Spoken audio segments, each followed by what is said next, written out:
it helps if I push the power button. So, good evening. Well, my apologies twice. Once for being a couple minutes tardy, and secondly for not turning the phantom power on for the mic. But anyway, the reason for my tardiness this evening is Jen and I were in a very deep discussion on English, and it dawned on me, hey, look, I like to spread knowledge, so I figured, well, I would spread the same knowledge here and now at the top of the show that I just shared with her, because it's valuable information. So we were watching a video from Tim Pool, and he used the word feckless. And I don't think Jen had heard that word before, and so she went to look it up. I gave her, kind of a rough I said, like, cowardice, and so she had looked it up, and then I further explained to her where the word feckless was derived from, and because feckless people we often call motherfuckers, right? So the motherfuckers is where the word feckless came from. And so just remember that when you run across a feckless person, just call him a motherfucker. A motherfucker. And, sorry. That was seriously a conversation that caused me to be late hitting the start button. So anyway, now that we've had our moment of education, let's see. Trying to think. I wasn't real plugged in today to the news, to be real honest with you. The landlord had came and we had fixed where the storm damage was. We put the fascia board back up, had to repair a spot on the roof, put some shingles back in, and put the fascia back up in the gutter, and so it's all sewn up and good, and so that's taken care of. But I didn't stay plugged in too tightly with the news because I was outside. So anyway, trying to think if there's anything really super notable that's not something I've not got near as many tabs open this evening. I've got 6. Trying to think if anything really poked me in the bad place the wrong way today. I can't. I came back in from helping him, and there was like 25 headlines for me to go through, and so again, it was kind of a real quick going through. I didn't dig into anything. I really didn't get a chance to dig into much of anything today. So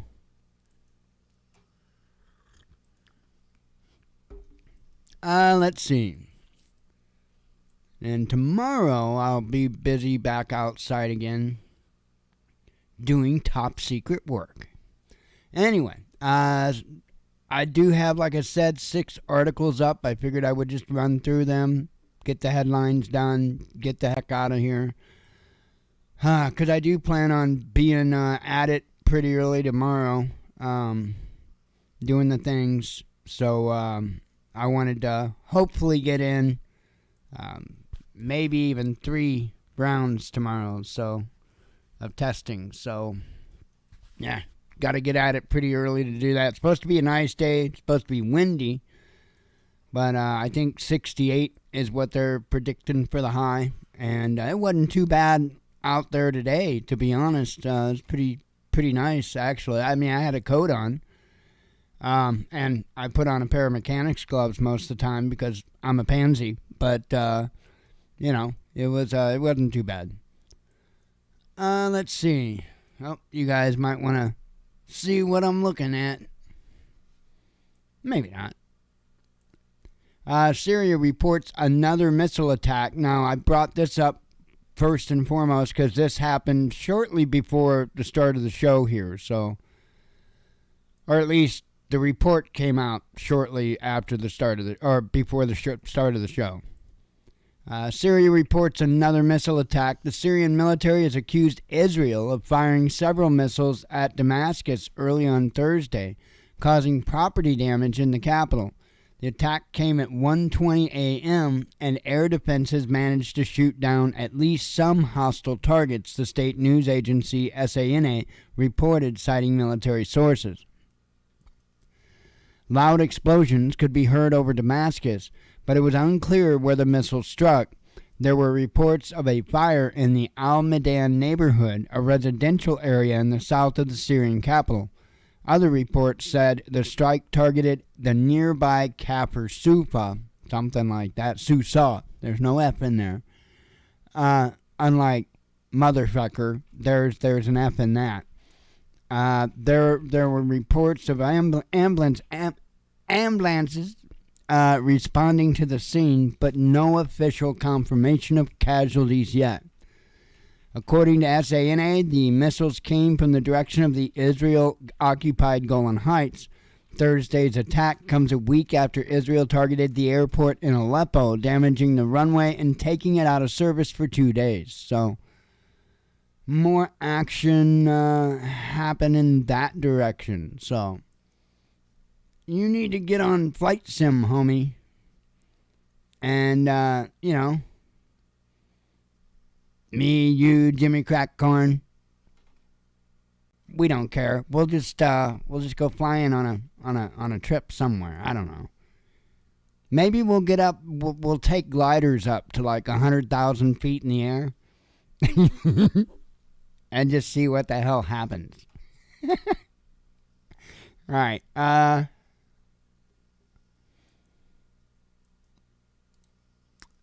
Okay. So I kind of really didn't know what to title the show, and because there's a lot of weirdness going on right now, and part of it, I'm kind of wondering. Well, I'm kind of wondering what's going to happen in the near future. So here's the thing. There's something to be said for power and money. Right? And typically people that want to gain more power and money themselves will seek other people that have more money and power than they do. And so, I kind of have a feeling that, I don't know, maybe there's going to be a shift of loyalty. Might just happen. Have a sip of coffee, and we'll discuss it.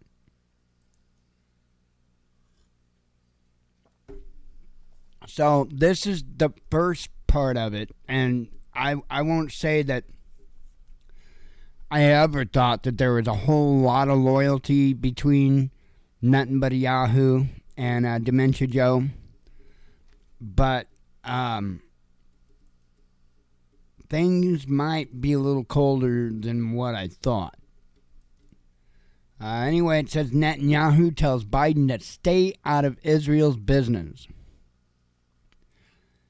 Well, I mean, I get it. I get it.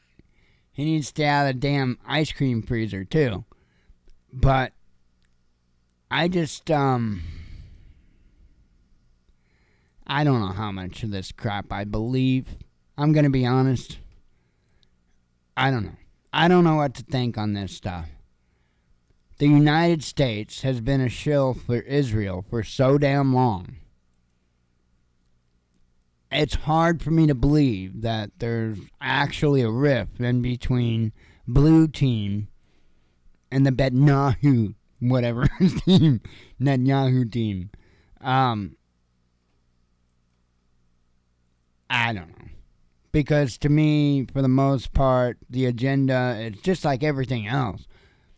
Their agenda keeps pushing forward regardless. And I know that, right now, at least they got something major slowed down, that judicial reform bill that he wanted to put in place. But I don't think that's gone for good. I think that's just gone for the moment until people turn their heads. They'll rename it and they'll slip it right through. You'll not know about it until later.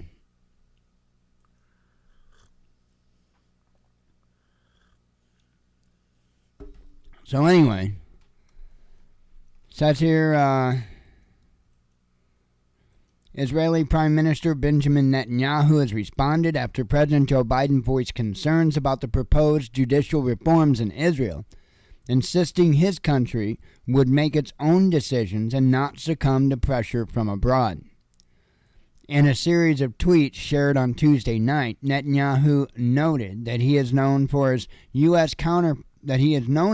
counterpart for over 40 years and commended Biden for his long-standing commitment to Israel. However, he urged Washington not to meddle in his country's internal affairs after Biden said he was very concerned about the upcoming legal changes. My administration is committed to strengthening democracy by restoring the proper balance between the three branches of government, which we are striving to achieve via a broad consensus, Netanyahu said, adding Israel is a sovereign country which makes its decision by the will of its people and not based on pressures from abroad, including from the best of friends. The controversial judicial reform would allow Israel's parliament to override decisions by the Supreme Court through a simple majority vote, a move critics say will weaken the judiciary's traditional check on government power. Well, yeah, it will. The reform has prompted major protests across Israel and drawn criticism from some foreign states, including close allies like the U.S. So, and then, last couple of days or whatever, they shut down the embassies, right? The people that worked at the embassies and stuff like that for Israel around the world shut down the embassies. They shut down the consulates. They just shut a bunch of stuff down. And I'm pretty sure it was just a matter of hours after they shut that stuff down that Netanyahu made an announcement that he was gonna, suspend it for now, or whatever term that he used. But I guarantee you it's gonna be back. So, guaranteed. So I thought that was something interesting.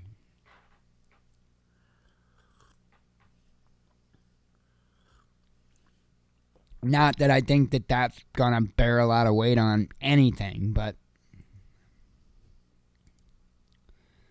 it's just a part of the Days of Our Dementia Joe TV show. So, let's see.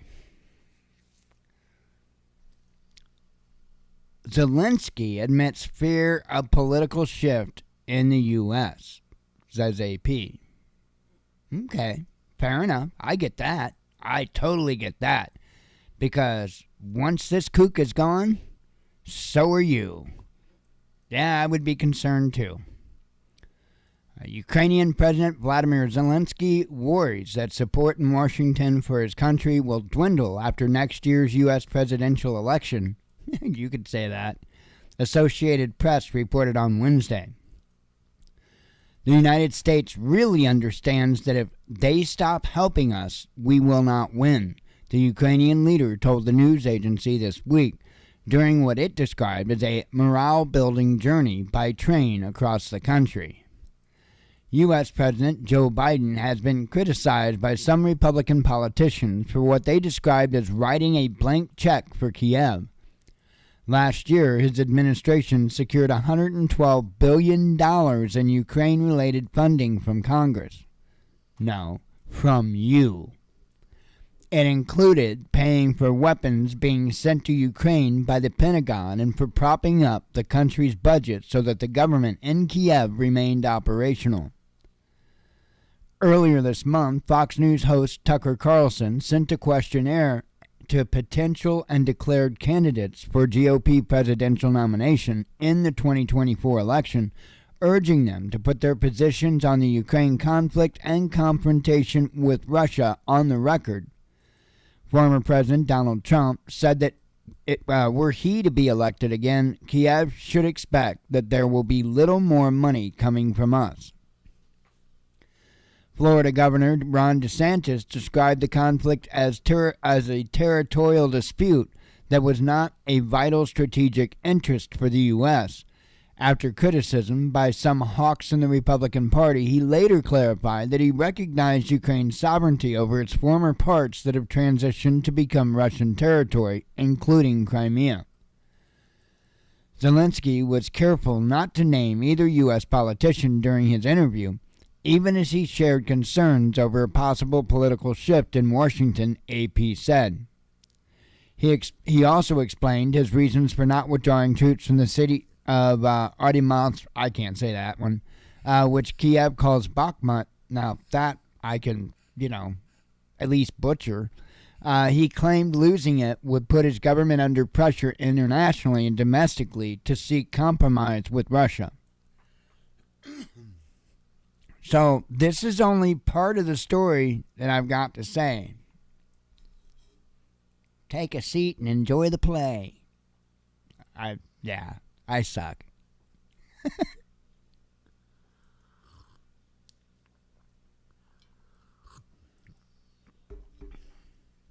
I mean, I could write a haiku for you if you really wanted me to. But likely not. Oh, look, there's snot. Sorry. No, I'm not. I'm not a damn bit sorry. That's a lie. All right. Zelensky invites Xi I don't know what's wrong with me. Invites Xi Jinping for a visit, says AP. Now, this is what I was talking about a while ago. So, is he already trying to cuddle up with Xi Jinping? I mean, serious. I mean, that's really a serious question. I mean, he might be that way. I doubt Xi is, though. So, it probably wouldn't work out well. Anyway, aside from that,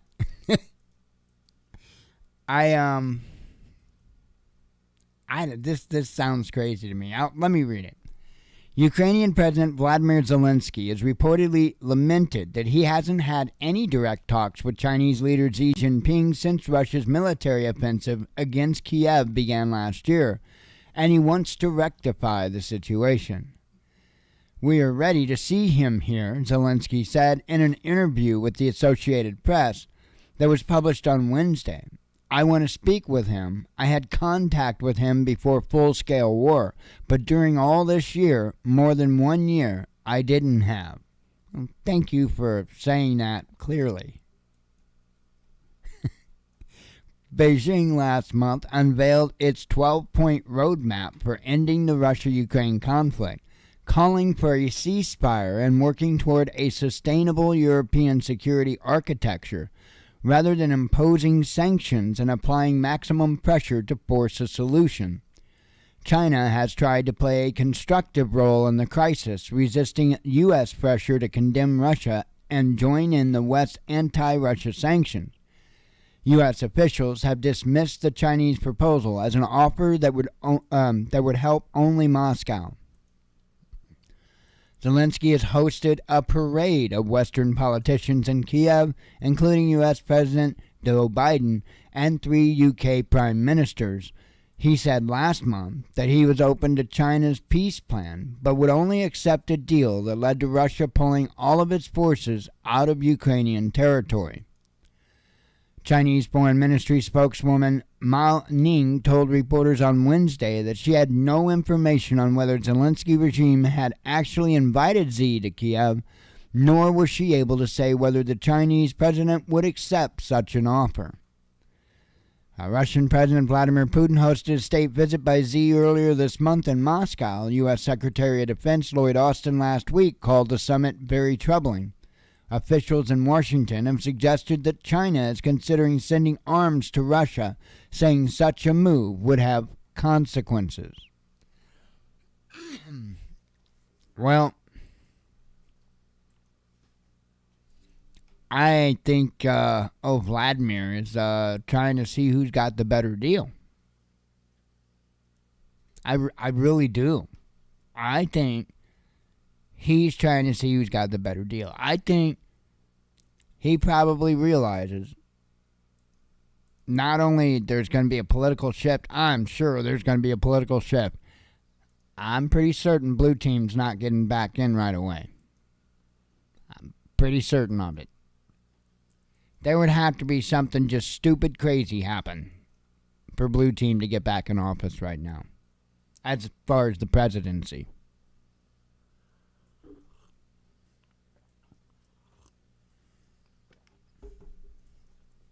Anyway, so is Vladimir just gonna, turncoat himself right around? I'm talking him. I'm not talking all of Ukraine. I really, to be honest, at that point, don't think he'll give two shits about Ukraine. I think he's probably interested in setting himself up. That's what I think. There's just the corruption in that country, and I know corruption here is bad, but the corruption there is way worse, and here it's horrid. I mean, it's absolutely horrid here. It's worse there, even worse there. I mean, they're silencing opposition. I mean, and when I say silencing, I mean in different various manners. I do believe some of them are probably getting whacked, but they're getting jailed for certain. They're getting all kinds of opposition. I'm pretty sure churches are being threatened, like Christian churches, if I'm not mistaken, are being threatened, if I'm not mistaken. That's mind-blowing to me. Even the Pope, I think, has made comment. Not that I'm a fan of the Pope. By the way, Pope is on a rope right now. No, he's not on a rope. He's in the hospital. What was it? Hell, I don't. It's in the headlines. I can't remember why, but he is actually as far as I know, he's actually in the hospital at the time, or at this time. So, okay. GOP lawmakers override veto of transgender bill in Kentucky. So now, this is wow. Republican lawmakers in Kentucky on Wednesday swept aside the Democratic governor's veto of a bill regulating some of the most personal aspects of life for transgender young people, from banning access to gender-affirming health care to restricting the bathrooms they can use. The votes to override Governor Andy Beshear's veto were lopsided in both legislative chambers, where the GOP wields supermajorities, and came on the next to the last day of this year's legislative session. The Senate voted 29-8 to override Beshear's veto. A short time later, the House completed the override on a vote of 76-23. As emotions surged, some people protesting the bill from the House gallery were removed and arrested after their prolonged chanting rang out in the chamber. The protesters, their hands bound, chanted, "There's more of us not here," as they waited to be taken away from the Capitol. 19 people were arrested and charged with third-degree criminal trespassing, Kentucky State Police said. Officers gave each person the option to leave without any enforcement action or be placed under arrest, said Captain Paul Blanton, a police spokesperson. And I do believe that was done. I'm sure that was done. Republican House Speaker David Osborne later said it was a decision by state police to remove and arrest protesters. I think it's unfortunate that it reached that level, and certainly they were given, as I've been told since then, multiple opportunities to either quieten their chants or to leave voluntarily, Osborne said. The bill's opponents frame the issue as a civil rights fight. Democratic Representative Sarah Stalker declared Kentucky will be on the wrong side of history by enacting the measure. The debate about the transgender bill will likely spill over into this year's gubernatorial campaign, with Beshear's veto drawing GOP condemnation as he seeks re-election to a second term. A legal fight also is brewing. The American Civil Liberties Union of Kentucky reaffirmed that it intends to take this fight to the courts and try to preserve access to health care options for young transgender people. So, and I'm not going to read all the rest of it, but you get the point. Man, this to me, this thing, all this nonsense that's going on right this moment is a blind side for me. I mean, I never thought for a second that we were going to have a series of mass shooters that were going to be part of this gender identity thing. I mean, what was it, 4 or 5? It's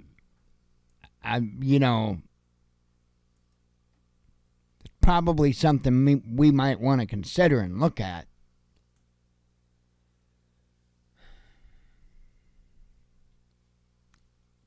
I don't know, but I do know that the silent majority, I do know that the people that really didn't want to get involved in all this nonsense are starting to step up. They're starting to speak out. But I don't know how far it's going to go. But I think lines are being drawn, and I'm talking serious lines. And we know there's certain lines, like, I do think there would be a fair amount of people that would fight back if they tried to ban the Second Amendment. I really do. I also think that depending on what it was, I think that this could get violent. I don't think the people that are against the transgender stuff, I don't think it's their intent. I don't think that they want violence. But clearly, the other side does. I mean, you can't say they don't. Again, what, 4 or 5, something like that, of these mass incidents. You got to look at that. That's certainly a pattern.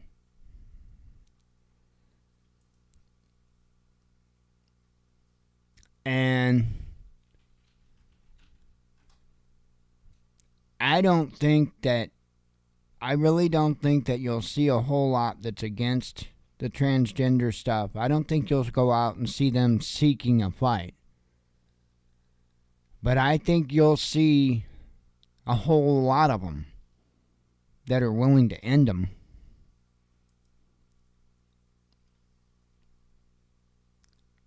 I'm kind of speechless on this. I really am. I never dreamed. I thought that it would come to this, to actual firefights over so many other things.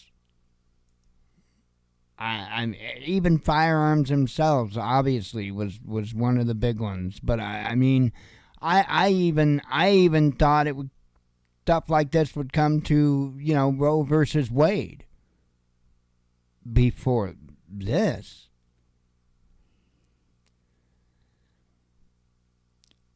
It's crazy. I mean, take that in as many ways you want. It's crazy.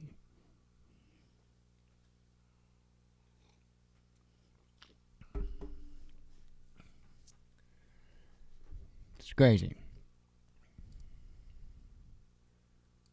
This is kind of crazy too, and I'll never trust this guy. Sorry, just not going to happen.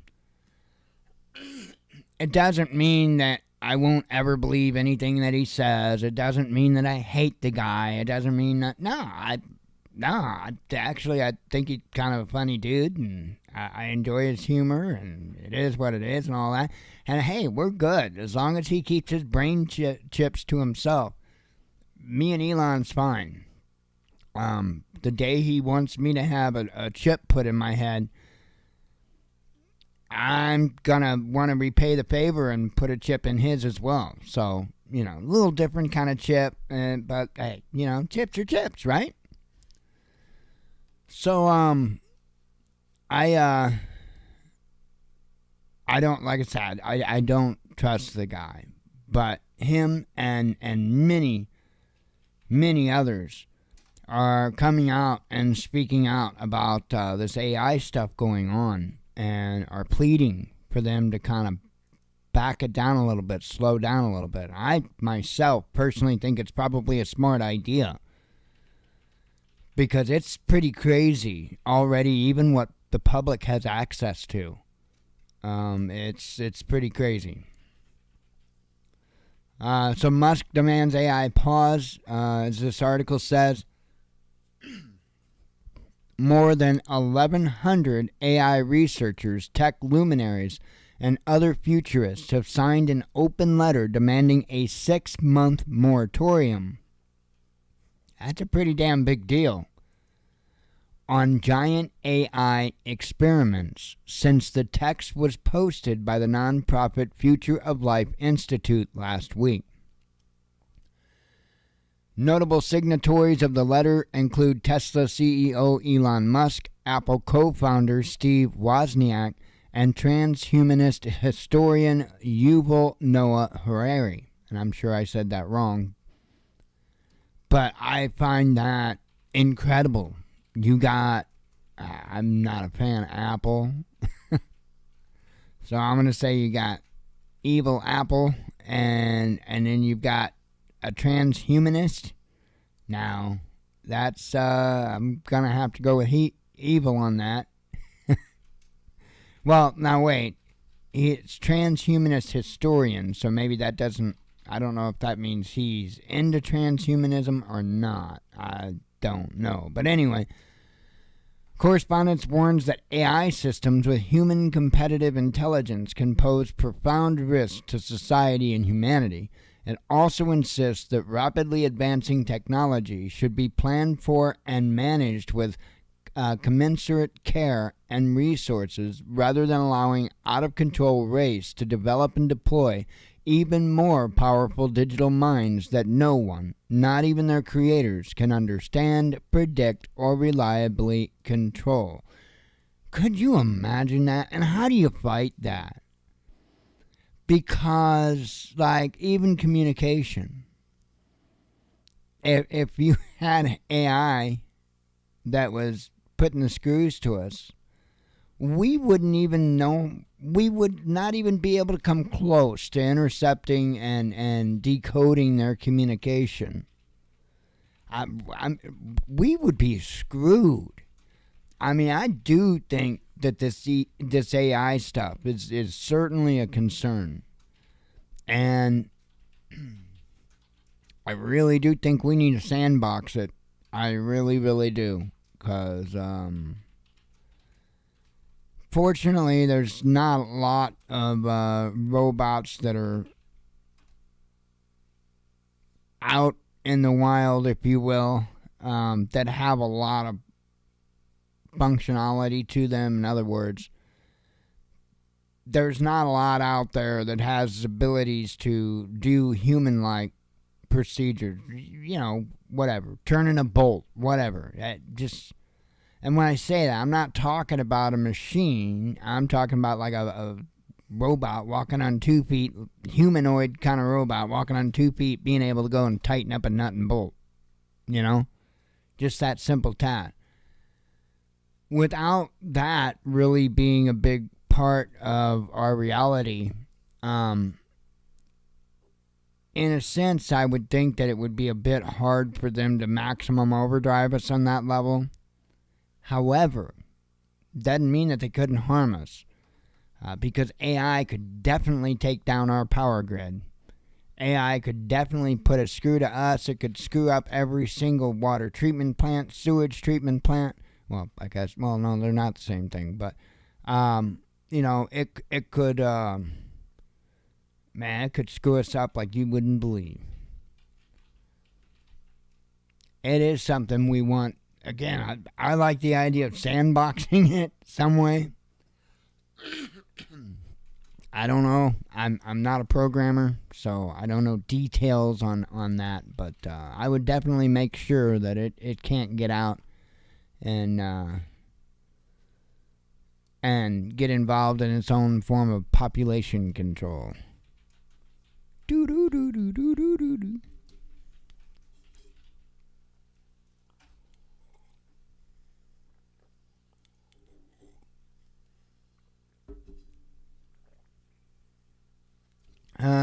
Fun. Have a few vapes and we'll rip through these.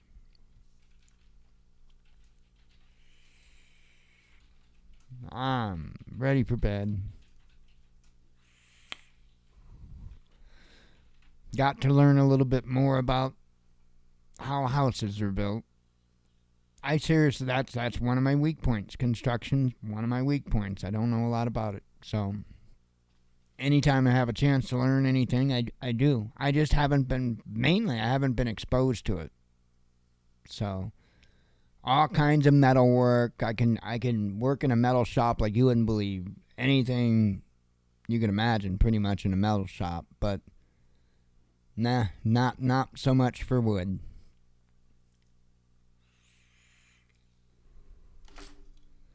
And I still blame my high school woods teacher. Not that he was a bad teacher. Okay, so, and you just have to understand my mindset. When I was in high school, I think it was the first day in his class. I don't know if it was the first class I had with him or later on, but he had made the comment that one of the reasons why he liked working with wood so much, is because there was room for mistakes. You could screw up a little bit and still deal with it, still fix it, in most cases. And, he was talking about 1/8 and 1/4 inch gaps and stuff like that. And, depending on what it is or whatever, you could deal with it, right? And that's what he liked about it. It wasn't precision, it was easy. And that is what turned me away from it. Because he said it was easy. He said that it didn't have to be really that super accurate. And don't get me wrong, I know cabinets and all kinds of stuff that's got to be really accurate. Not talking about that. I'm talking like framing a house and stuff like that, which is what he was referring to. And and that just didn't fly with me. I like things to be a little more, okay, I'm a little bit OCD. I like things to be a little more precise than that. And so yeah, I never did. I took plenty of the woods classes I took, and drafting classes, I took those. But it was just not something that I ever did, that I ever went into, that I'd ever really been involved in much. I've done little stuff, and I've framed up little rooms and stuff like that. I've done stuff like that. But I don't know how to do it right. If you told me to frame up a room or whatever and put in a window and a door and all that stuff, I mean, I would make shit fit and it wouldn't fall down, but it wouldn't be right. It certainly wouldn't be the code, but I mean, even like the frame that you would be putting around the window and the door and all that, there's a certain way you do all that stuff. I ain't got a freaking clue. So anyway, I know y'all really cared about that. That's just a field I've never dealt with.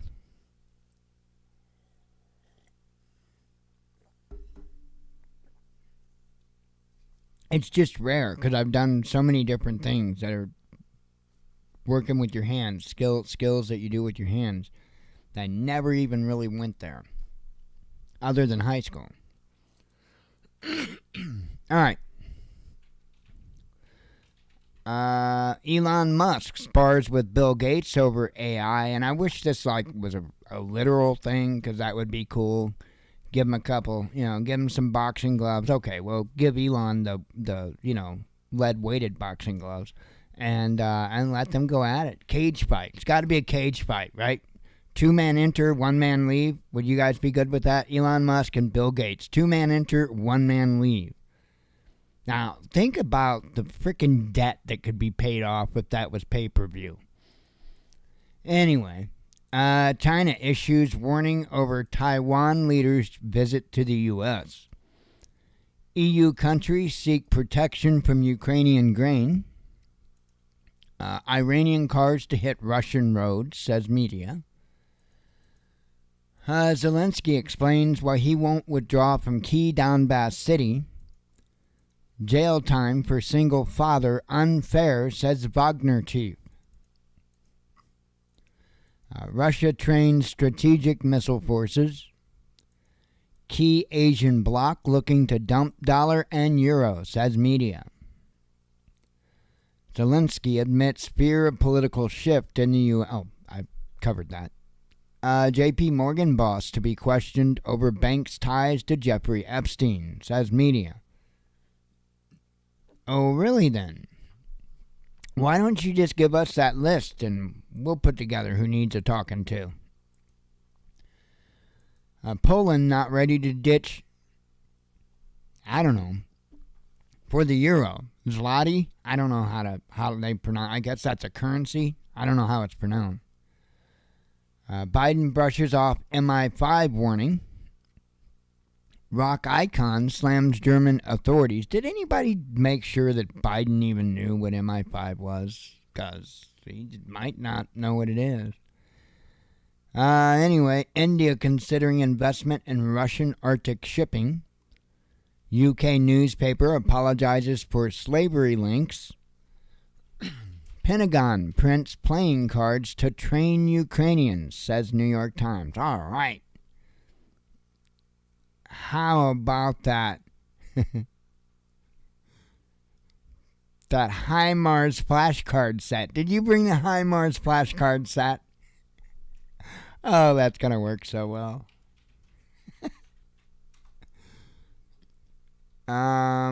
Weaponizing e-girls, how the U.S. military uses YouTube and TikTok to improve its image. It was actually a pretty good article, and I thought pretty accurate. I did read that today. Moscow warns neighbor of threat from Ukraine. Russia and West face long-term fight, says Kremlin. Man steals 12,000 lottery tickets. Yeah. Let's see. And I'll probably sue the government for getting carpal tunnel scratching them off or something. I don't know. U.S. rejects calls to lower Russian oil price cap, says Politico. Militant with ISIS flag found dead in Russia, says media. Ukrainian army almost destroyed, says Wagner chief. TikTok is China's Trojan horse, says U.S. spy agency. Swiss climate seniors sue for tighter emissions laws. Kremlin sees only military solution to Ukraine conflict. Kiev discloses its military spending. AI could replace 300 million workers, says Goldman Sachs. U.S. mainstream media has lost its hold, says Joe Rogan. NATO fighting on Kiev's side, says Lavrov. A star Russian conductor makes international comeback. Mysterious object found in vicinity of Nord Stream explained. U.S. Congress reveals where Ukraine money ends up. like they know. I mean, did they really out Hunter Biden's crack dealer? Did they? Because that would be cool. Transgenderism is natural enemy of Christianity, says Fox host. That would be Tucker Carlson. Because he's the only one with any balls on Fox News. That's why. Taiwanese leader defies China over U.S. visit. French woman arrested for insulting the president, says media. Imagine that. Black hole is bigger than the majority of galaxies in the universe discovered. Wow. Well. Nah, I won't do an ex-wife joke. Oh, wait, I just did. Moscow outlines Ukraine peace demands. U.S. lawmakers officially end Iraq wars. But now it's got to, go through the House and fun times. Tensions soar, and by the way, though, they did say that the article indicated that Biden would probably sign it, so that's a good thing. U.S. Congress calls Chinese Communist Party organ traffickers. A little bit of projection going on with that, I assume. Tensions soar in Kiev over iconic Christian monastery. I covered that, and we covered that. Talked about that. Actually, I covered that. Putin may visit Turkey, says Erdogan. Pope Francis has hospitalized. And U.S. sends top spy to South American country. Wasn't me. Anyway, that's the news. That's it. That's all the hell I've got. Hey, we did it actually in under an hour tonight. That's pretty remarkable. Not really, but it is kind of nice to get done. One more day, and then I get my Friday. I'm going to be ready to do some flying. How to call it Fly Day. Fly Day. That sounds good. I think I'm going to make it Fly Day. Anyway, I'm going to get out of here for now and go find the bed. Hope y'all have a good evening. God willing, we'll be back tomorrow. We'll do it again. Hope to see you then. As always, God bless you. We love you. Be one with your spirit. And shalom.